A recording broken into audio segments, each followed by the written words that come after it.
นิทานเรื่องหมอผีกับหญิงสาว แต่กี้แต่ก่อนยังมีเมืองหนึ่งแต่ละปีมักเอาหญิงสาวมาประกอบพิธีสังเวยแม่น้ำเป็นประจำและประเพณีดังกล่าวนี้ดำเนินมาหลายปีเป็นเหตุผลให้หมอผีที่เป็นหัวหน้าผู้ประกอบพิธีต่างก็ร่ำรวยตามกัน ตามปกติพวกนี้เป็นผู้เลือกหญิงสาวงามคนใดหนึ่ง หากเลือกถึกลูกสาวในครอบครัวที่มีฐานะหั่งมีแล้วพ่อแม่ จะเอาเงินคำจำนวนหลวงหลายให้สินบนแก่หัวหน้าหมอผีเพื่อให้ไปเลือกเอาลูกสาวคนอื่นไปแทนลูกสาวของตน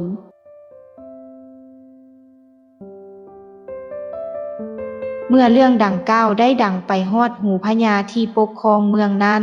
เพิ่นเกิดความสังเวชและสลดใจเป็นอย่างยิ่งจึงคิดหาวิธีจะกำจัดพิธีกรรมอันโหดร้ายป่าเถื่อนให้หมดไป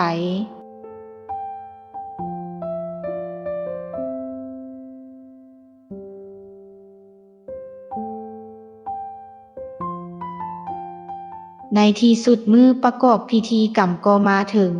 ไพฟ้าประชากรจากบ้านใกล้บ้านไก่ต่างพากันมาหุ่มเบิ่งอย่างแน่นหนาฝาคั่งอยู่สองฝั่งแม่นเพื่อติดตามหญิงสาวผู้เคราะห์ร้ายจะถูกโยนลงในแม่น้ำที่ลึกและไหลบดเป็นคันอย่างน่าย้านกลัวที่สุด ทันใดก็มีคนห้องขึ้นหมดแฮงว่าพญามาแล้ว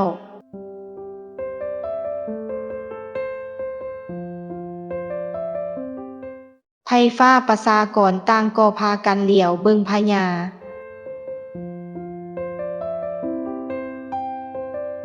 หัวหน้าหมอผีพร้อมด้วยลูกศิษย์ลูกหาต่างพากันนั่งหมอบลงกราบไหว้พญาที่ได้กรุณามาร่วมพิธีนำ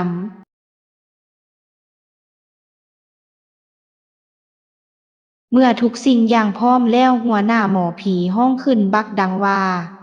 ได้เวลาแล้วนำหญิงสาวมาเดี๋ยวนี้ ในทันใดพญาได้ลุกขึ้นพร้อมทั้งประกาศออกมาว่า